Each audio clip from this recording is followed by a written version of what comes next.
Dear student, welcome back to my channel. आप सभी लोगों का हमारे चैनल पर स्वागत है। आज का हमारा जो ये प्रैक्टिस सेट है, इस प्रैक्टिस सेट के अंतर्गत आज तो हम लोग ये प्रैक्टिस सेट करेंगे, ये विटामिन ई पर करेंगे। किस पर? तो विटामिन ई पर है आज का हमारा ये प्रैक्टिस सेट है। क्वेश्चन नंबर फर्स्ट, निम्न में से किसे beauty vitamin, anti sterility vitamin, fertility vitamin के नाम से जाना जाता है? इसमें से कौन सी ऐसी विटामिन है जिसे ब्यूटी विटामिन कहा जाता है और इसके साथ साथ एंटी स्टेरिलिटी, कौन कौन सी विटामिन के नाम से इसे जाना जाता है? तो ब्यूटी विटामिन से कहा जाता है और इसके साथ साथ इसे क्या कहा जाता है? Anti sterility vitamin. Beauty vitamin, anti sterility vitamin और फर्टिलिटी विटामिन, बांझपन रोधी विटामिन के नाम से निम्न में से किसे जाना जाता है? ए ऑप्शन विटामिन ए है, बी ऑप्शन विटामिन बी है, सी ऑप्शन विटामिन डी है और डी ऑप्शन विटामिन ई है। तो ब्यूटी विटामिन या एंटी स्टेरिलिटी विटामिन या फर्टिलिटी विटामिन के नाम से जिसे जाना जाता है वह आपका विटामिन ई है। कौन सा आपका है? विटामिन ई है। इसका जो आंसर सही होगा ऑप्शन नंबर डी। और यह जो है आपका विटामिन ई जो है ये किस भाषा का शब्द है? तो ये ग्रीक भाषा के टोकस प्लस फेरन और ऑल से मिलकर बना है। किससे? टोकस प्लस फेरन प्लस ऑल से जो है ये मिलकर बना है। इसका जिसका अर्थ होता है कि टोकस और all plus Tokas ferrous plus all से मिलकर बना होता है, जिसका अर्थ होता है शिशु को जन्म देने वाला। मतलब यह जो विटामिन है यह हमारी जनन क्षमता के लिए जो है वो काफी जिम्मेदार होता है। जनन क्षमता जो होती है इससे प्रभावित होती है। अगर इस विटामिन की कमी हो जाती है तो जनन क्षमता जो है वो आपकी प्रभावित होती है। ठीक है। और इसका रासायनिक नाम जो क्या है? तो इसका रासायनिक नाम जो है वो टोकोफेराल है। टोकोफेराल इसका रासायनिक नाम होता है। इसका जो आंसर सही होगा ऑप्शन नंबर डी बिल्कुल करेक्ट आंसर है। Next question, question number second, सर्वप्रथम विटामिन ई को कहां से खोजा गया था? सर्वप्रथम विटामिन ई जो है इसकी खोज कहां से हुई थी? गेहूं के भ्रूण से, जौ के भ्रूण से एवं भी दोनों या इनमें से कोई नहीं? तो सर्वप्रथम जो विटामिन ई है इसकी खोज जो की गई थी वो किससे? गेहूं के भ्रूण से इसे खोजा गया था। कहां से? तो इसे गेहूं के भ्रूण से खोजा गया था जो है। और इसका क्या है, इसकी और बात करें तो इसमें क्या होता है? तो यह पीले रंग का तैलीय पदार्थ होता है। इसके कलर की बात करें तो किस रंग का यह विटामिन ई आपका होता है? तो पीले रंग का होता है। और कैसा पदार्थ होता है? तो तैलीय पदार्थ। मतलब इसमें वसा की मात्रा जो आपकी उपस्थित होती है, तो ये पीले रंग का तैलीय पदार्थ होता है। और ये जो है आपकी अल्ट्रावायलेट सूर्य से निकलने वाली पराबैंगनी किरणें जो सूर्य से निकलती है आपकी अल्ट्रावायलेट रेज, इन अल्ट्रावायलेट रेज से जो है ये आपका विटामिन नष्ट हो जाता है। बेटी यहाँ पे खोज की बात हो रही है। सर्वप्रथम इसके जो गेहूं का भ्रूण है वहीं से इसकी जो है खोज की गई, वहीं से वैज्ञानिकों ने इसको निकाला और निकालने के पश्चात जो है इसका जो है वो निर्माण किया। इसे विटामिन ई के नाम से जो है वो इसका नामकरण किया, विटामिन ई के नाम से। इसका जो आंसर सही होगा ऑप्शन नंबर ए बिल्कुल करेक्ट आंसर है। Next question, question number third, शिशु जन्म देने वाला विटामिन के नाम से निम्न में से किसे जाना जाता है? इसमें से कौन सा ऐसा विटामिन है जिसे शिशु जन्म देने वाला विटामिन के नाम से जाना जाता है? ए ऑप्शन विटामिन ए है, बी ऑप्शन विटामिन ई है, सी ऑप्शन विटामिन डी है। तो शिशु जन्म देने वाले विटामिन के नाम से जिसे जाना जाता है वह आपका विटामिन बी है। कौन सा विटामिन? विटामिन बी है। विटामिन ई है जिसे हम शिशु जन्म देने वाले विटामिन के नाम से जानते हैं। यह हमारी जनन क्षमता के लिए जो है वो जिम्मेदार होता है। अगर इसकी कमी हो जाती है तो जनन क्षमता ही आपकी बाधित होती है। मतलब जो जनन की क्षमता वही आपकी जो है वो बाधित हो जाती है। तो इसका जो आंसर सही होगा ऑप्शन नंबर बी बिल्कुल करेक्ट आंसर है। विटामिन ई की कमी से जो है वो विटामिन ई जो है वो आपका शिशु जन्म देने वाला विटामिन के नाम से जाना जाता है। इसे क्या? तो शिशु जन्म देने वाला विटामिन के नाम से इसे जाना जाता है। और यह जो विटामिन ई है ये क्या है आपका? उच्च ताप तथा अम्ल का इस पर कोई प्रभाव देखने के लिए नहीं मिलता। इसका जो है उच्च ताप और अम्ल पर इस पर कोई प्रभाव नहीं देता। मतलब इस पर किसी भी प्रकार की उच्च ताप और अम्ल पर इस पर किसी भी प्रकार से प्रतिक्रिया नहीं होती। एकदम स्थिर रहता है, कांस्टेंट रहता है, इसमें कोई चेंजमेंट देखने के लिए नहीं मिलता। और इसमें लगभग कितने डिग्री सेल्सियस तापमान सहन करने की क्षमता होती है? तो लगभग 200 डिग्री सेल्सियस के तापमान को सहन कर सकता है। कितने? तो जो आपका 200 डिग्री सेल्सियस तापमान है, इस तापमान को यह जो आपका विटामिन ई जो है वो सहन कर सकता है। विटामिन ए इस सबके बारे में हमने पढ़ा है, विटामिन डी भी बचा है। इस नेक्स्ट सेशन में हम विटामिन डी के बारे में भी क्या है लेके आएंगे क्वेश्चन।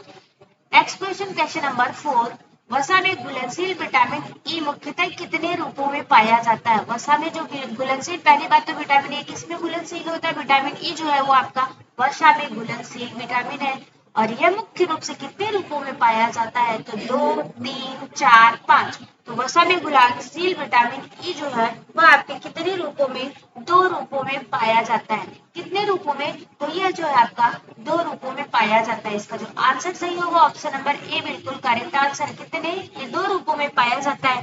कौन कौन सा होता है? पहला आपका टोकोफेरॉल होता है और दूसरा आपका टोकोट्रिनॉल होता है। क्या? आपका पहला टोकोफेरॉल होता है और दूसरा आपका टोकोट्रिनॉल होता है। जो टोकोफेरॉल होता है यह सबसे सक्रिय रूप होता है। विटामिन ई का सबसे सक्रिय रूप अगर पूछा जाए तो कौन सा होता है? तो जो टोकोफेरॉल होता है ये विटामिन ई का सबसे सक्रिय रूप होता है। नेक्स्ट क्वेश्चन, क्वेश्चन नंबर 5, निम्न में से किस विटामिन को ऑक्सीकरण प्रतिरोधक पदार्थ के नाम से जाना जाता है? इसमें से कौन सा ऐसा विटामिन है जिसे ऑक्सीकरण प्रतिरोधक पदार्थ के रूप में जाना जाता है? मतलब ऑक्सीकरण की जो प्रतिक्रिया है उस प्रक्रिया को रोकने का, उसको बाधित करने का कार्य करता है। कौन सा विटामिन आपका कार्य करता है? विटामिन B1 है, विटामिन B2 है, विटामिन ई है या इनमें से कोई नहीं? तो ऑक्सीकरण विटामिन ऑक्सीकरण प्रतिरोधक पदार्थ के नाम से जिसे जाना जाता है वह आपका विटामिन ई है। कौन सा विटामिन? विटामिन ई है। इसका जो आंसर सही होगा ऑप्शन नंबर सी बिल्कुल करेक्ट आंसर है। तो ये किसके किसके में जो है लोहे, परंतु इसकी ऑक्सीकरण की प्रतिरोधक पदार्थ होता है। ये ऑक्सीकरण की प्रतिक्रिया को तो रुकता है, लेकिन 2 ऐसे तत्व होते हैं जिसमें ये ऑक्सीकरण, खुद ऑक्सीकरण की प्रक्रिया इसमें उत्पन्न होने लगती है। तो लोहे तथा शीशे की उपस्थिति में इसका ऑक्सीकरण स्वतः ही होने लगता है। अगर लोहा में और ऑक्सीकरण से इसका संपर्क कराया जाता है तो इसका ऑक्सीकरण जो है वो स्वतः ही होने लगता है। किसका? विटामिन ई का। बट जो है ये ऑक्सीकरण प्रतिरोधक पदार्थ के नाम से अन्य तत्वों में जो है ऑक्सीकरण प्रतिरोधक पदार्थ के रूप में कार्य करता है, बट शीशा और लोहा में जो है इसके यह स्वतः ही क्या होता है? ऑक्सीकृत होने लगता है। इसका जो आंसर सही होगा ऑप्शन नंबर सी बिल्कुल करेक्ट आंसर है। Next question, question number 6, tocopherol कितने प्रकार का होता है? कौन सा आपका? तो जो टोकोफेरॉल है ये विटामिन ई का टाइप सी था और ये टोकोफेरॉल की उस टाइप्स की बात कर रहे हैं कि कितने प्रकार का होता है? 2, 3, 4, 5। तो जो टोकोफेरॉल है ये कितने प्रकार का होता है? तो टोकोफेरॉल की बात अगर करें तो यह जो आपका होता है 3 प्रकार का होता है। कितने प्रकार का? तो यह आपका 3 प्रकार का होता है। इसका जो ऑप्शन सही होगा ऑप्शन नंबर बी बिल्कुल करेक्ट आंसर है। कौन सा? अल्फा टोकोफेरॉल, बीटा टोकोफेरॉल या डेल्टा या गामा टोकोफेरॉल के नाम से इसे जाना जाता है। अल्फा, बीटा और gamma. Alpha tocopherol, beta tocopherol और गामा टोकोफेरॉल या डेल्टा टोकोफेरॉल के नाम से इसे जाना जाता है। तो इसके जो टाइप्स है वो 3 है। नेक्स्ट क्वेश्चन, क्वेश्चन नंबर 7, निम्न में से कौन शारीरिक क्रिया की दृष्टि से पूर्णतः नष्ट होता है? इसमें से कौन सा ऐसा है जो शारीरिक क्रिया की दृष्टि से पूर्णतः नष्ट होता है? Alpha tocopherol, beta tocopherol, gamma tocopherol या इनमें से कोई नहीं? तो इसमें से कौन सा ऐसा विटामिन है जो शारीरिक क्रिया से पूर्णतः शारीरिक क्रिया की दृष्टि से जो पूर्णतः नष्ट होता है? तो आपका जो कौन सा टोकोफेरॉल, जो गामा टोकोफेरॉल है, ये शारीरिक क्रिया की दृष्टि से पूर्णतः निष्क्रिय होता है, नष्ट होता है। और सबसे सक्रिय जो होता है वो आपका अल्फा टोकोफेरॉल होता है। कौन सा? सबसे सक्रिय होता है जो आपका अल्फा टोकोफेरॉल होता है और इसी अल्फा टोकोफेरॉल में ही जनन क्षमता का जो गुण होता है वो विद्यमान होता है। किसमें? तो जो आपका अल्फा टोकोफेरॉल होता है इसमें ही जनन क्षमता का गुण आपका विद्यमान होता है। नेक्स्ट क्वेश्चन, क्वेश्चन नंबर 8, निम्न में से कौन सा विटामिन ए तथा सी के ऑक्सीकरण की प्रक्रिया को बढ़ाता है? इसमें से कौन सा ऐसा विटामिन है जो विटामिन ए व सी के ऑक्सीकरण की जो प्रक्रिया है उस प्रक्रिया को बढ़ाता है? विटामिन ए है, विटामिन बी है, विटामिन सी है, विटामिन ई है। इसमें से जो कौन सा विटामिन इसके ऑक्सीकरण की प्रक्रिया को बढ़ाता है? तो जो विटामिन ई है, यह विटामिन ई जो है विटामिन ए और सी के ऑक्सीकरण की प्रक्रिया को बढ़ाने का कार्य करता है, इसमें वृद्धि करने का कार्य करता है, जिससे उसकी ऑक्सीकरण की प्रक्रिया जो है वो अच्छी प्रकार से हो सके। इसलिए जो इसमें सहायता प्रदान करने वाला विटामिन होता है वो आपका विटामिन ए है, विटामिन ई है। इसका जो आंसर सही होगा ऑप्शन नंबर डी बिल्कुल करेक्ट आंसर है। Next question number 9, vitamin E तंतुओं में पाए जाने वाले किस वसीय अम्ल के स्व ऑक्सीकरण की क्रिया को रोकता है? इसमें कौन सा विटामिन है? विटामिन ई तंतुओं में जो पाए जाने वाले किस वसीय अम्ल के, वसीय अम्ल का कौन सा जो फॉर्म है उस वसीय अम्ल के फॉर्म के स्व ऑक्सीकरण मतलब अपने आप से उसकी ऑक्सीकरण की प्रक्रिया ना हो, इस प्रक्रिया को रोकने का प्रयास करता है। संतृप्त वसीय अम्ल, असंतृप्त वसीय अम्ल एवं भी दोनों या इनमें से कोई नहीं। तो जो आपका विटामिन ई है तंतुओं में होने वाले असंतृप्त वसीय अम्ल के ऑक्सीकरण की प्रक्रिया को रोकने का कार्य करता है या रोकता है। तो कौन सा आपका असंतृप्त वसीय अम्ल जो होता है इसी की क्रिया को रोकता है? कौन सा आपका vitamin E. Next question number 10, vitamin E निम्न में से किसकी क्रिया को प्रभावित करता है? इसमें से जो विटामिन ई है इसमें से कौन सी किसकी क्रिया को वह क्या करता है? प्रभावित करता है। यकृत की क्रिया को प्रभावित करता है, नेफ्रोसिस की क्रिया को प्रभावित करता है, ए और बी दोनों या इनमें से कोई नहीं। तो विटामिन ई जो है किसकी क्रिया को प्रभावित करता है? तो यह जो आपका इसकी तो आपकी जो नेफ्रोसिस और यकृत की दोनों की क्रिया को यह प्रभावित करता है। यकृत की भी क्रिया को प्रभावित करता है। अगर इसकी कमी हो जाती है तो यकृत की जो क्रियाकलाप है, जो कार्य प्रणाली है वो बाधित हो जाती है और नेफ्रोसिस की भी कार्य प्रणाली आपकी बाधित हो जाती है। तो इन दोनों की क्रियाविधि को जो प्रभावित करने वाला विटामिन है यह विटामिन ई है। इसका जो आंसर सही होगा ऑप्शन नंबर सी बिल्कुल करेक्ट आंसर है। नेक्स्ट क्वेश्चन नंबर 11, निम्न में से किस विटामिन की कमी से स्त्री और पुरुष दोनों में प्रजनन शक्ति क्षीण हो जाती है? इसमें से कौन सी ऐसी विटामिन है जिससे स्त्री और पुरुष दोनों में जो आपके प्रजनन की क्षमता होती है, वो प्रजनन की क्षमता जो है वो प्रजनन शक्ति होती है जो वो आपकी क्षीण हो जाती है? विटामिन ए है, विटामिन बी है, विटामिन सी है और विटामिन ई है। तो किस विटामिन की कमी से स्त्री और पुरुष दोनों में प्रजनन शक्ति क्षीण हो जाती है? तो विटामिन ई की कमी से स्त्री और पुरुष दोनों में जो प्रजनन क्षमता है ये प्रजनन क्षमता ही आपकी क्षीण होने लगती है। इसका जो आंसर सही होगा ऑप्शन नंबर डी बिल्कुल करेक्ट आंसर है। नेक्स्ट क्वेश्चन नंबर 12, एरिथ्रोसाइटिक हीमोलाइटिस रोग निम्न में से किसकी कमी से होता है? कौन सा रोग? तो एरिथ्रोसाइटिस हीमोलाइटिस रोग निम्न में से किसकी कमी से होता है? विटामिन ए की कमी से, विटामिन बी की कमी से, विटामिन ई की कमी से या इनमें से कोई नहीं।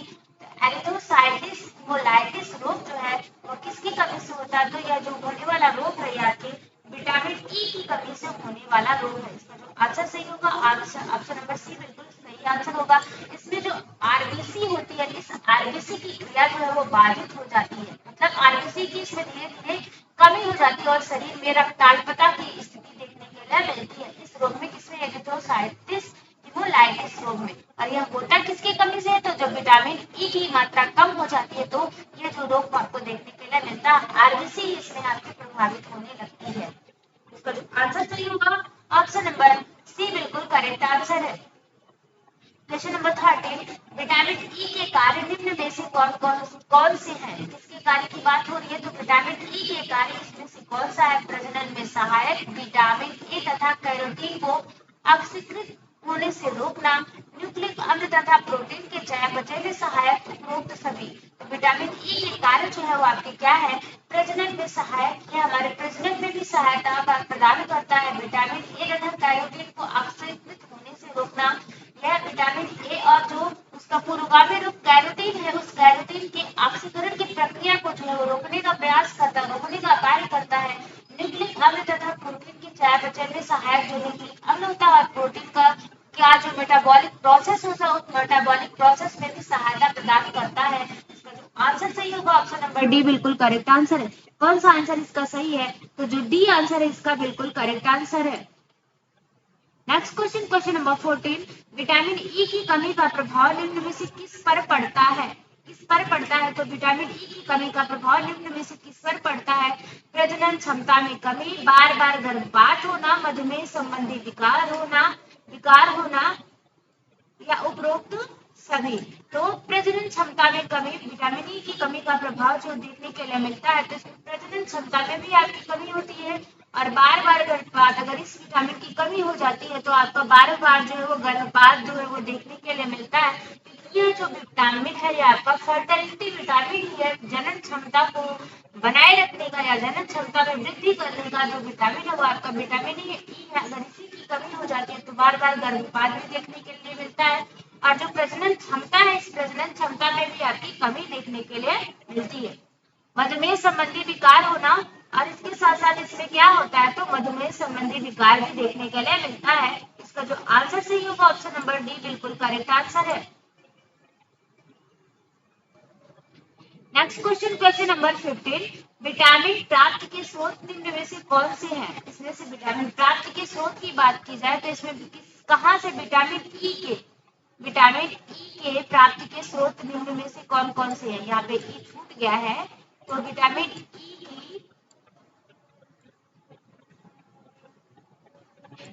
ई की प्राप्ति के स्रोत निम्न में से कौन कौन से हैं? मक्के का भ्रूण, गेहूं का भ्रूण, अखरोट या उपरोक्त सभी। तो मक्के का जो भ्रूण होता है इसमें भी विटामिन ई की प्राप्ति होती है, गेहूं का जो भ्रूण होता है इससे भी विटामिन ई की प्राप्ति होती है, अखरोट जो होता है इससे भी विटामिन ई की प्राप्ति होती है। तो इसका जो आंसर सही होगा ऑप्शन नंबर डी बिल्कुल करेक्ट आंसर। इन सभी से जो है वो विटामिन ई की प्राप्ति होती है। गेहूं के भ्रूण से ही तो सर्वप्रथम जो है इसकी खोज की गई थी। कहाँ से? जो आपका गेहूं का भ्रूण था इसी से ही तो इसकी खोज हुई थी, vitamin E. Next question, question number 16, vitamin E का संग्रह निम्न में से किसमें होता है? इसका संग्रह, तो विटामिन ई का जो संग्रह है वो निम्न में से किसमें होता है? यकृत में होता है, मांसपेशियों में होता है, एडिपोज ऊतक में होता है, या उपरोक्त सभी में। तो विटामिन ई का जो संग्रह होता है, जो स्टोरेज होता है, स्टोर होता है, विटामिन ई किसमें स्टोर होता है? तो आपके यकृत में भी स्टोर होता है, मांसपेशियों में भी ये स्टोर होता है, और इसके साथ साथ जो आपके ऊतक होते हैं इसमें भी यह स्टोर होता है।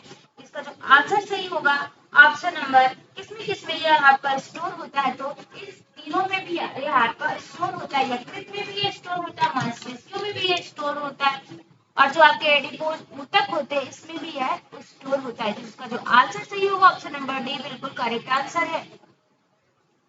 नेक्स्ट क्वेश्चन, क्वेश्चन नंबर 17, एक वयस्क व्यक्ति के रक्त प्लाज्मा में विटामिन ई की लगभग कितनी मात्रा उपस्थित होती है? वयस्क व्यक्ति कैसा है? तो वयस्क व्यक्ति अडल्ट पर्सन है।